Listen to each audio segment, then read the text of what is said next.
let us start with the chapter biomolecule.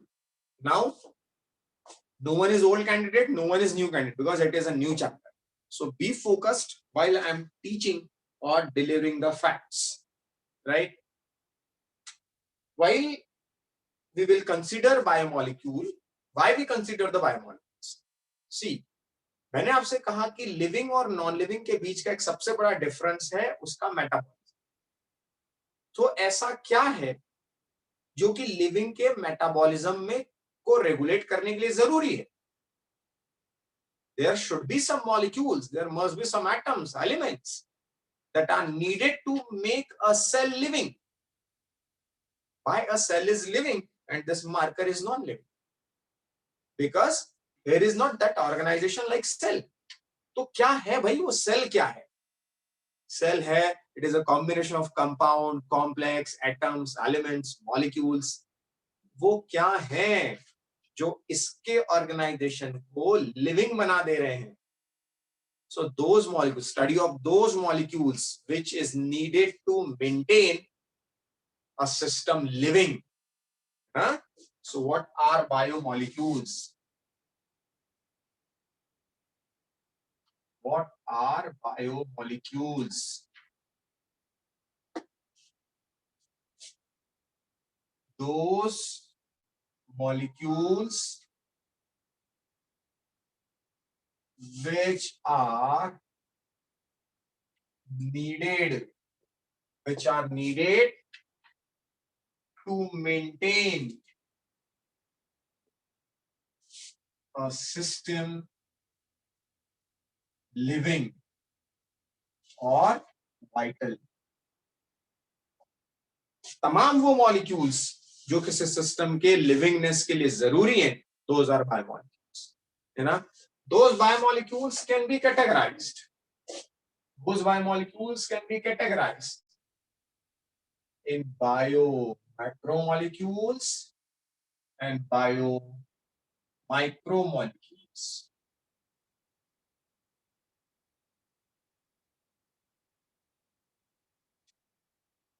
Perfect. So what are macro and what are micro? मेरे साथ अब लिखते चलेंगे, है ना? समझते भी चलेंगे और लिखते. मैं बहुत स्पीड में नहीं चल रहा हूं. Macromolecules and micromolecules. All those molecules having molecular weight more than 800 Dalton or 1000 Dalton are known as macromolecules. So instead writing the definition of macro, I'll write the definition of micro, those whose molecular weight is less than 1000 Daltons are micromolecules. Molecular weight यदि 1000 Dalton से कम है बच्चों, तो this is what micro. So फिर क्या by default if it is more than 1000 then it is macro? Better कि all those which are more than thousands of Dalton, क्योंकि आपके सिलेबस में जितने भी मैक्रोमोलिक्यूल्स दिए गए all are having more than 10,000 molecular Dalton weight.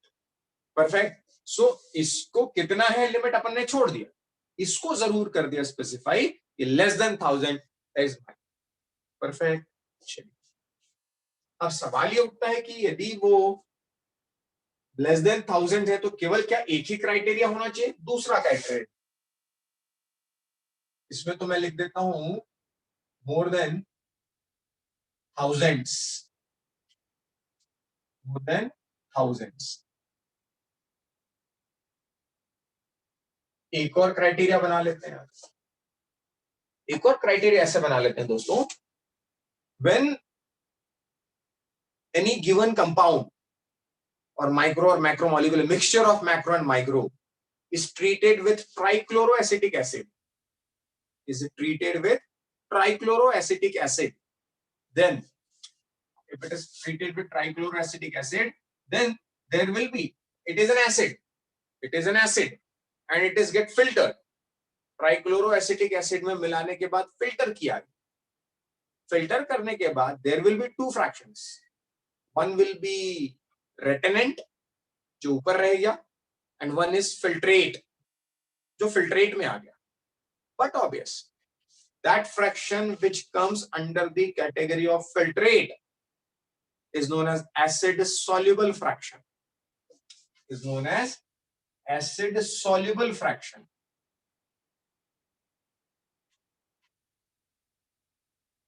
And one is acid insoluble fraction.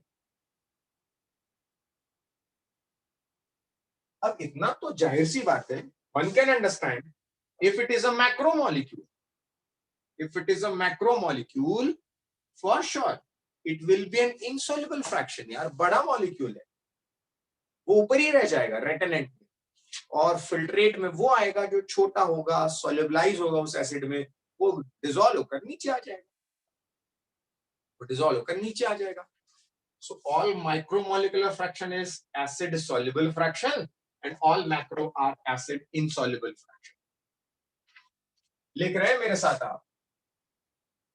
अर्पित लिख रहे हैं? Yes sir. But there is an exception. But there is an exception. Lipid के केस में क्या हुआ अर्जुन भाई? लिपिड के केस में ऐसा हुआ यार, there are some beating.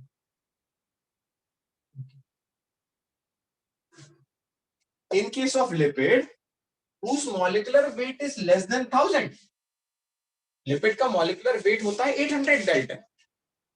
सो उसे कोई भी इसमें रख देगा, कोई भी इसमें रख देगा लिपिड को.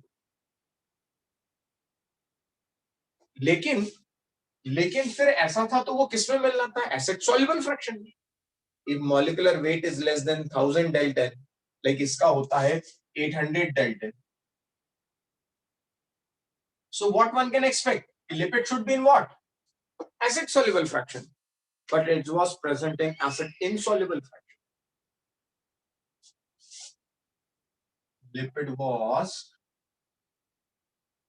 present in acid insoluble fraction, the insoluble pool. अब आप पूछेंगे ऐसा क्यों हुआ sir?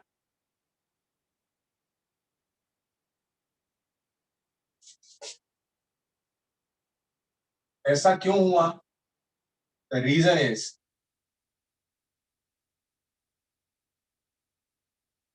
is due to non-polar nature.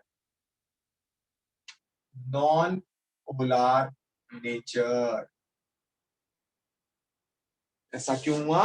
Due to non-polar nature. Agree?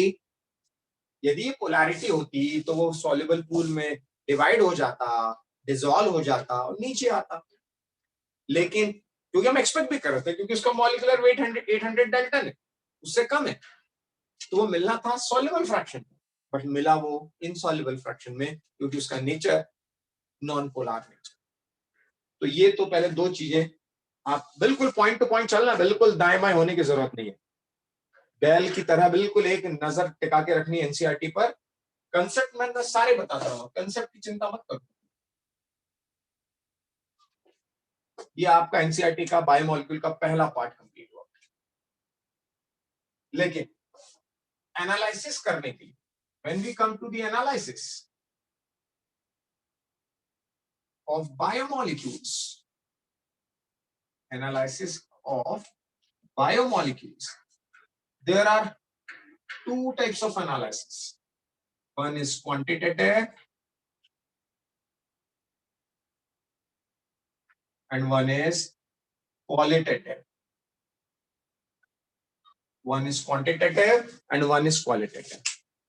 Do you know quantitative analysis are those analysis in which you know the presence or absence, known presence or absence, and amount is find out.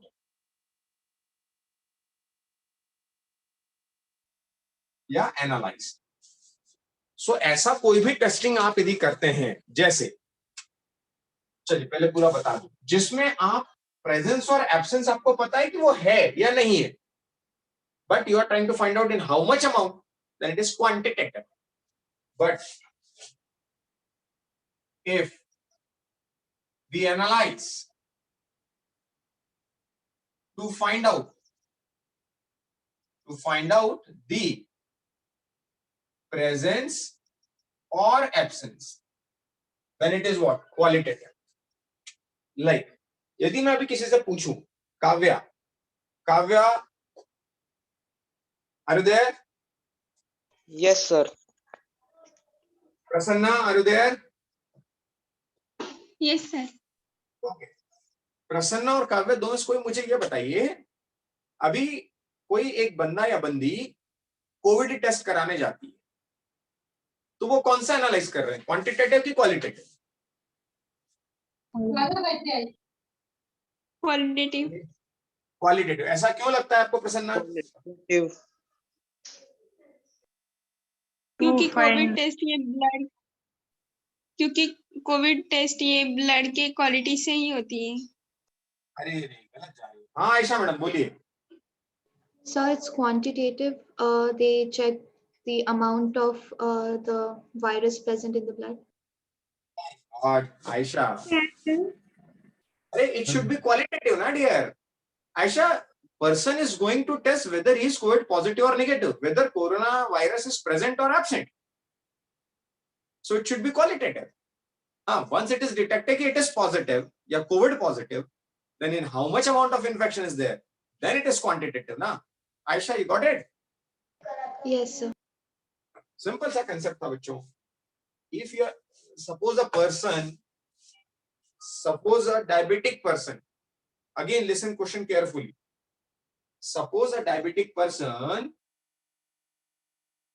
go to pathology lab and ask to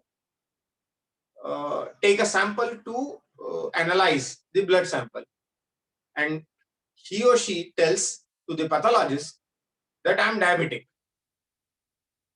I need to find out the amount of sugar present in my blood.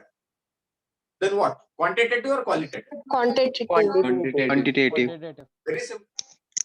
But एक बंदा या बंदी doctor के पास जाता है, doctor कहता है you must check the sugar. हमें डाउट आ रहा है कि आप डायबिटिक हो सकते हैं, प्लीज चेक द शुगर. वो शुगर पता करने जा रहा है कि प्रेजेंट है या एब्सेंट, तो कौन सा टेस्ट कर रहा है? Qualitative. परफेक्ट. अब ये सवाल उठता है कि why I am calling it qualitative और क्वांटिटेटिव. भाई मैंने आपसे कहा इस मार्कर पेन में इंक है या नहीं ये देखना है, तो कौन सा टेस्ट? क्वालिटेटिव. तो दोस्तों इसमें इंक होगी तब ना इसकी क्वालिटी अच्छी होगी.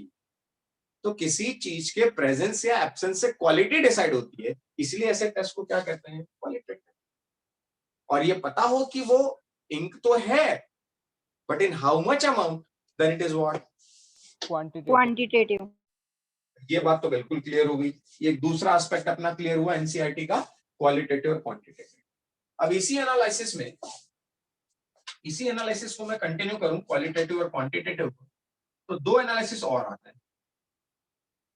एक आता है दोस्तों compound and complex analysis, compound and complex, और एक आता है elemental analysis.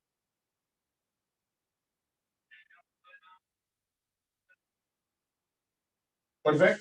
Compound analysis, complex analysis, right? Note कीजिए. चलो sir, may I know your name? Sunil sir, मी क्लासमध्ये आहे 7:30. So compound analysis and complex analysis. Compound analysis क्या करता है? It explains the structural part, है ना? और we can show the organization part. Whereas elemental analysis, it explains It explains the compositional part.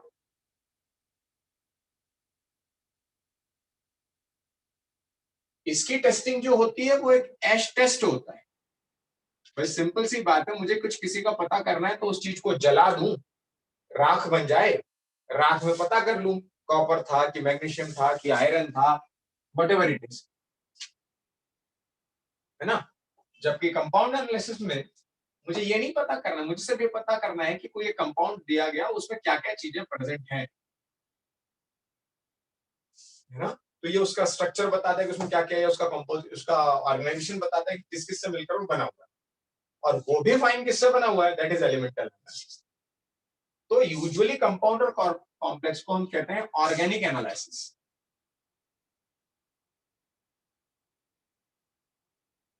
whereas it is known as inorganic analysis.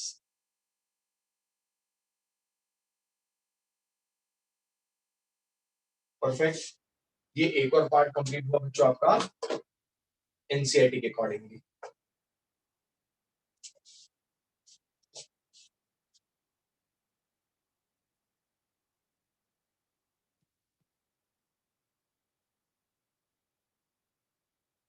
Please note, check and tell me if any doubt is there.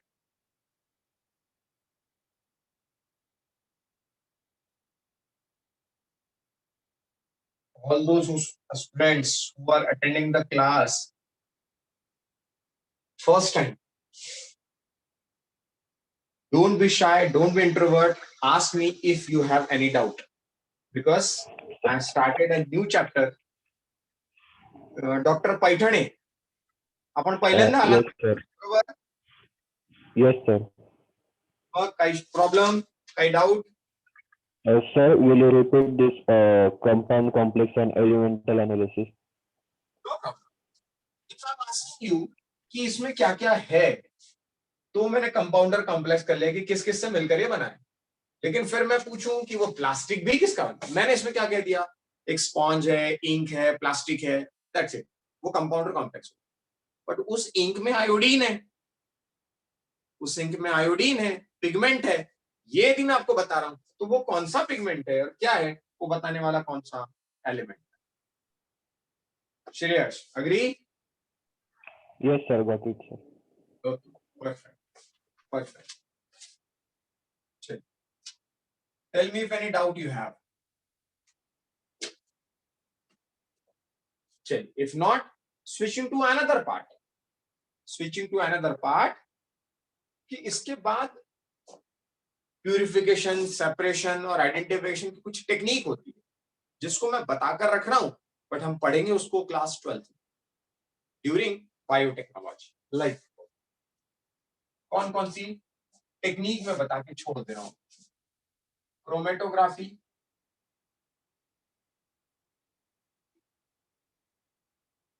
And electrophoresis, electrophoresis, and one more is blotting, blotting। तो कहीं ना कहीं ये तीनों technique के नाम लिख के रख लीजिए, मुझे तब तक मत छोड़िएगा जब तक मैं इसके बारे में आपको क्लास 12 में बता ना दूं। पीछे लगे रहिए कि सर ये आपने बताना है मुझे, है ना। चलिए, आप सब लिख रहे हैं, प्रसन्ना, श्रेया, हाँ बोलिए। Sir, will you repeat the name after chromatography? What is that? Yes, नीचे बच्चे दिख नहीं रहे मुझे। तन्वेश, स्वानंदी, श्रुति, अंजलि राठौड़, आर्य, मधुरा, मिताली, मुग्धा, प्राजक, राशि, ऋग्वेद, बहुत बच्चे हैं भाई नीचे। सृजन, वेदांत, श्रावणी, सायन, सायन दरबार, अरे सायन आज आप भी हैं, फर्स्ट टाइम ना? Yes, sir. Sayan, Yes, sir. Okay, आवाज नहीं आ रही आपकी। Riya Zope, Riya first time? Yes, sir. Okay fine, समझ में आ रहा है बच्चों? Yes, sir sir. आप पे क्रोमेटोग्राफी के बाद क्या लिखा है? क्रोमेटोग्राफी का लिखा है electrophoresis, PHORESIS, electrophoresis and blotting, BLOTTING, blotting. ये अपन पढ़ेंगे नेक्स्ट ईयर 12th में, ठीक है। चलिए, मेरे सामने एनसीईआरटी रखी है बायोमोलिक्यूल की।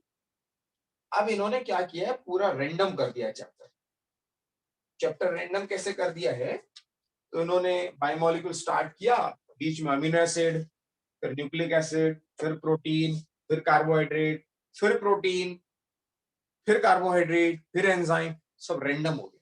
हम लोग सिस्टमैटिक वे में चलेंगे हम लोग पहले amino acids, will start with amino acid. तो बायोमोलिक्यूल में पहला अपन पढ़ रहे हैं क्या, द फर्स्ट इज, हेडिंग डालेंगे आप अमीनो एसिड्स, हेडिंग डालेंगे अमीनो एसिड्स। चलिए, as the name suggests it is an acidic material, as the name suggests it is an acidic material। मैं आपको कैरेक्टर लिखाता चलूंगा और आप लिखते चलेंगे।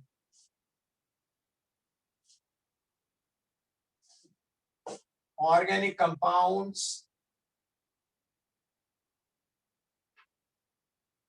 with amino and carboxylic group, amino and carboxylic group। Point number 2।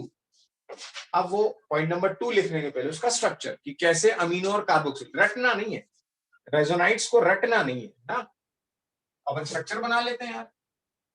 Carbon 4 valencies, इधर पे amino group NH2, इधर पे कार्बोक्सिलिक ग्रुप COOH, इधर पे R, इधर पे H। एक स्ट्रक्चर मैंने बना दिया जिसमें एक बना दिया मैंने अमीनो ग्रुप NH2 और एक बना दिया कार्बोक्सिलिक ग्रुप। परफेक्ट। इस कार्बोक्सिलिक एसिड की वजह से ही ये एसिडिक है, अमीनो एसिड है ना, ये बेसिक, ये एसिडिक। तो फिर इसकी तरह क्यों नहीं हुआ? इसलिए नहीं होता क्योंकि कई दफे ये नलीफाई हो जाता है। कैसे? पॉइंट नंबर 2 में लिखते हैं।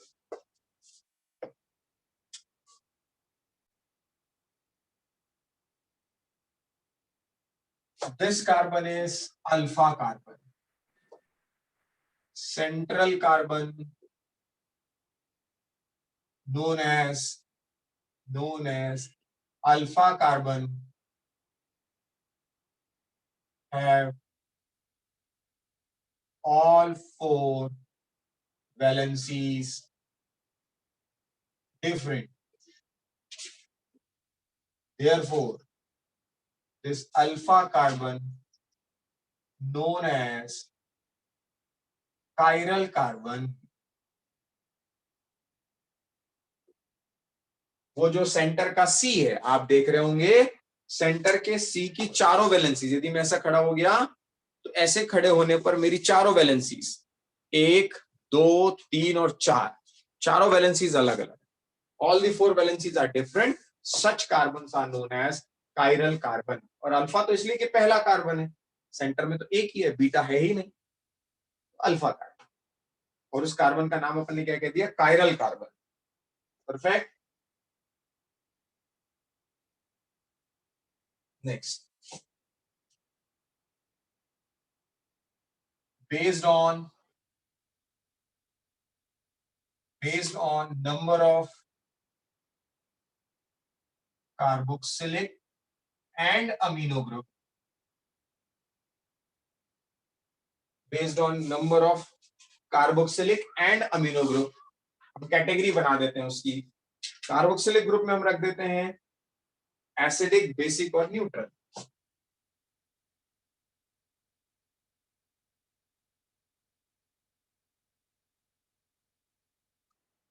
एसिडिक, बेसिक और न्यूट्रल, एसिडिक, बेसिक और न्यूट्रल। एग्जाम्पल भी लिख लेते हैं यार। एसिडिक में कौन कौन है? ग्लूटामिक एसिड,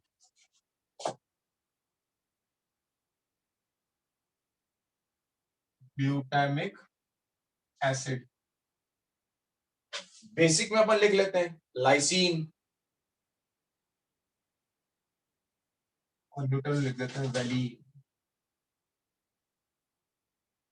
ये तो हो गया कि यदि ये ज्यादा है तो एसिडिक हो जाएगा, यदि ये ज्यादा है तो बेसिक हो जाएगा, और दोनों बराबर बराबर तो न्यूट्रल हो जाएगा।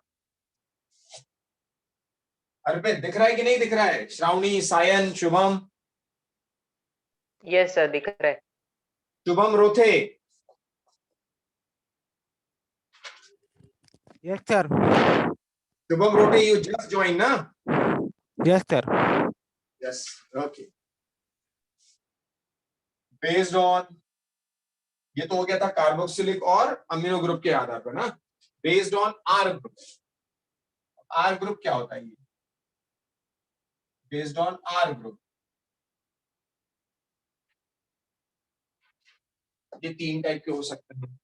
यदि सिंपल वहां पर भी H हो जाए, इफ हाइड्रोजन, तो इसका एग्जांपल है glycine.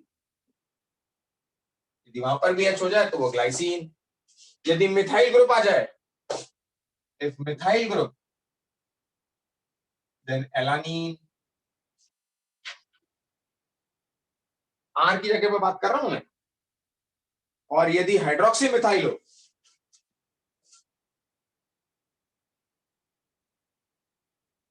Hydroxy methyl, then serine. Amino acid जो है ऑर्गेनिक कंपाउंड्स हैं, सिंपल 4 वैलेंसीज होती हैं, चारों अलग अलग हैं, तो ऐसे कार्बन को कायरल कार्बन कहते हैं। ये ज्यादा हो तो एसिडिक, ये ज्यादा हो तो बेसिक, बराबर बराबर हो तो न्यूट्रल। आर ग्रुप का कंपोजिशन, यदि केवल हाइड्रोजन है तो ग्लाइसीन, यदि इसकी जगह मिथाइल है तो एलानीन, और हाइड्रोक्सी मिथाइल है तो सेरीन।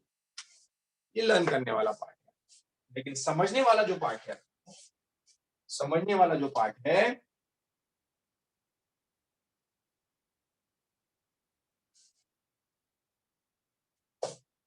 यहां तक हो गया note?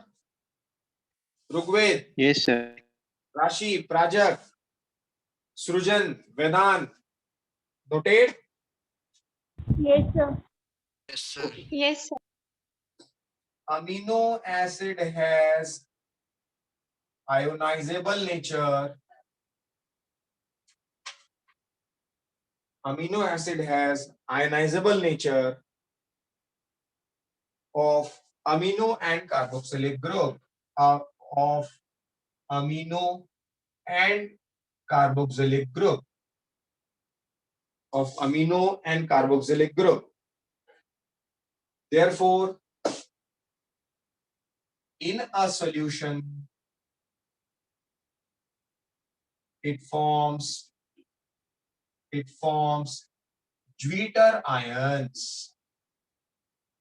It forms Zwitter ions. Perfect. Zwitter ions क्या हो?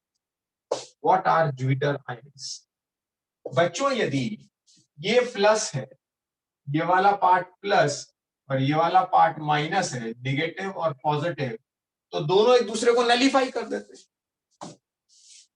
आयनाइजेबल हो जाते हैं, दोनों एक दूसरे को नलीफाई कर देते हैं। तो ऐसा कोई सॉल्यूशन जिसका कोई नेट चार्ज नहीं है, वो कहलाता है zwitter ion.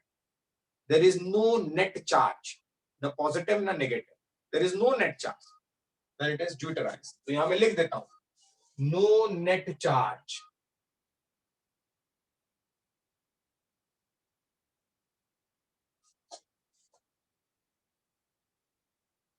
no net charge, then it is what? Zwitter ions. Perfect. Excuse ये me, sir. कहानी- Sir, will you please read the point from after serine? This one,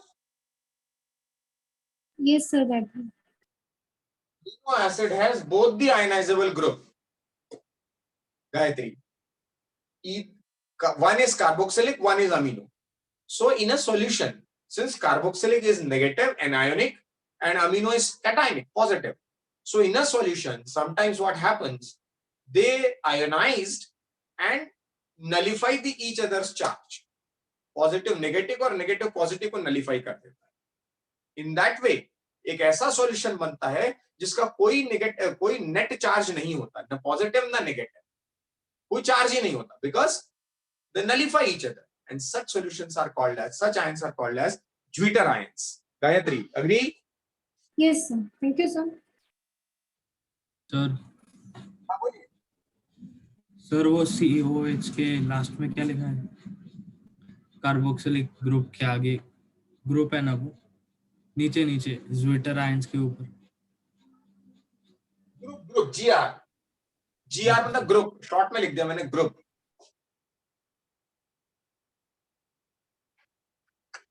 yes, कोई कुछ बोला लाइक न्यूट्रलाइजेशन, कोई बोला कुछ?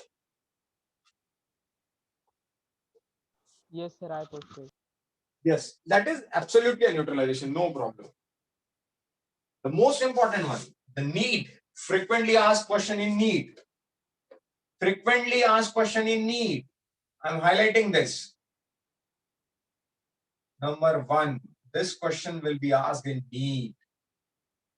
101% इसमें से कोई सवाल आएगा तो वो ये पूछा जाएगा आपसे, ज्विटर आयंस. परफेक्ट. और जो पूछा जाएगा वो दूसरा स्टेटमेंट, क्या पूछा जाएगा? There are 20 types of amino acids in which 3 categories are there. 10 are essential, 8 are non-essential, and 2 are semi-essential. ये क्या हो? Essentials are those, essential है ना? 10 are essential. Essential क्या होता है? Zoom करना पड़ेगा क्या? Yes. Essential are those can't be synthesized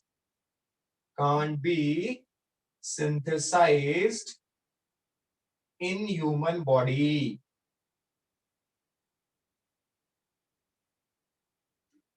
Can't be synthesized in human body, they are essential. So non-essential की definition क्या हुई? Anyone? Can be synthesized. Can be synthesized.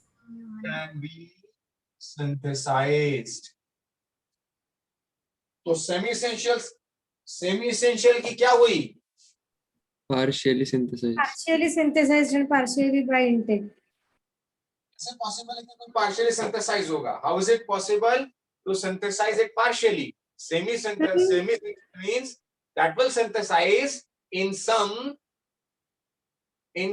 specific physiological conditions.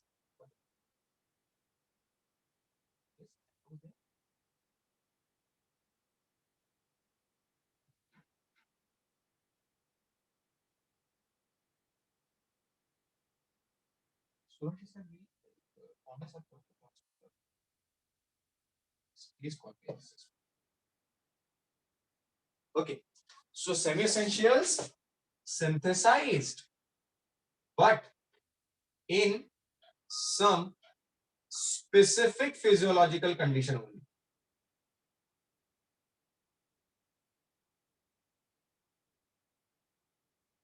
Perfect.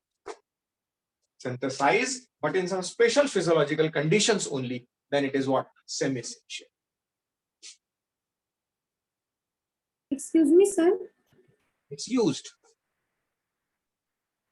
Sir, actually, then it means that this semi-essential, it is not like if the body requires it in X amount, then X by 2 is synthesized and X by 2 will be taken by intake. Not like that. Like this. Semi-essential means if a physiological specific condition is there, वो तभी बनेगा. Like in embryonic stage कुछ जरूरत है तभी बनेगा. Like in adult stage, melanin का pigmentation का कुछ काम है तभी बनेगा. या like in placenta development है तभी बनेगा. तो ऐसे कुछ अमीनो एसिड्स होते हैं जो स्पेसिफिक कंडीशन में ही बनते हैं, वो हमेशा नहीं बन रहे होते, तो उसे मैं नॉन एसेंशियल नहीं कह सकता। बनते हैं इसलिए वो एसेंशियल नहीं कह सकता। Got my point? So these are required in that specific condition only. Or they are synthesized. Okay, Please pardon. got my point? Yes, sir. Take the example also semi essential, क्योंकि बाकी के तो ठीक है, मैं न्यूमोनिक आपको बता दूंगा। इसके दो ही हैं, आर्जिनिन एंड हिस्टिडीन। नीट का सवाल है ये, आर्जिनिन हिस्टिडीन, इसलिए उसको याद करते समय बच्चों को बताया जाता है AH। याद रहेगा? अरे याद रहेगा भैया। की वाह, क्या कर रहे हो बोलो? Yes, Yes, sir. Yes, sir. वाहवाह तो करो कम से कम, इतना अच्छा बताया तो वाहवाह भी नहीं कर रहे हो यार, गजब कर रहे हो। क्या ये जनरेशन? वाह सर। ये बात कौन बोला? Very good. ऐसा इंटरैक्टिव रहो थोड़ा सा, क्या बिल्कुल बैठे हो कि मैं पढ़ा रहा हूं तुम पढ़ रहे हो, समझ ही नहीं पड़ रही कुछ है? चलो, किसी की तो आह निकली, किसी की वाह निकली, है ना? चलिए, सो दोस्तों ये तो हुआ एक अमीनो एसिड वाला पार्ट, है ना? अब इससे बनना है प्रोटीन, और फिर उससे बनाने अपने को एंजाइम्स, है ना? तो इसमें कोई डाउट हो तो बताओ, मैं इसकी इमेज शेयर करूं और फिर आगे बढ़ूं। It's already 6:30, no problem. इसमें देखिए कोई डाउट है क्या?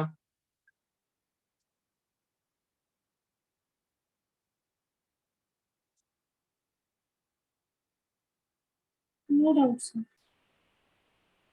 चेक इट, एक बार देखिए आपने क्या लिखा, मैंने क्या लिखा, एक बार चेक कीजिए। मैं इमेज शेयर करूं, फिर बाद में मुझे बताइएगा कि सर पूरी क्लास आह में गई कि वाह में गई।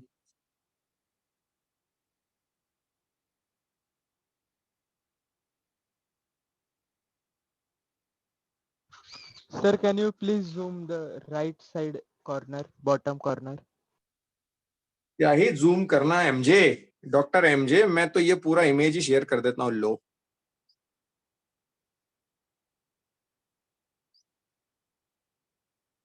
आप खूब मजे से बैठो अकेले और जूम जूम झूमते रहो। देखो डॉक्टर एमजे, आया क्या इमेज? Yes, sir. आया? Yes, sir. परफेक्ट। तो दोस्तों ये तो हुई अमीनो एसिड वाली बात, और अब मुझे इसका बताना है आपको protein.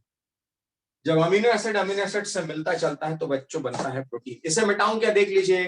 Final call, any doubt? No, sir. No sir. I don't, because it's already as per my watch it is 6:31। आपका क्लास कितने बजे तक होता है? 6:30. 6:30। ठीक, और आज तो आज मैं इसको ने यही क्लोज करता हूँ, क्योंकि अमीनो एसिड से पेप्टाइड बॉन्ड बना के मुझे पॉलीपेप्टाइड यानी प्रोटीन बनाना है।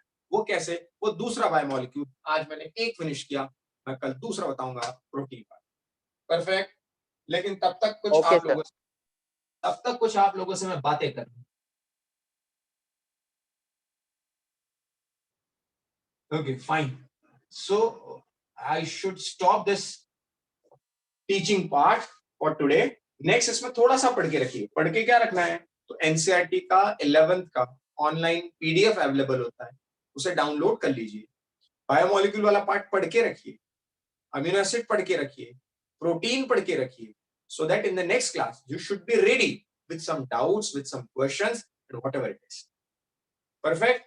So for today I'm going to stop this class and we'll discuss you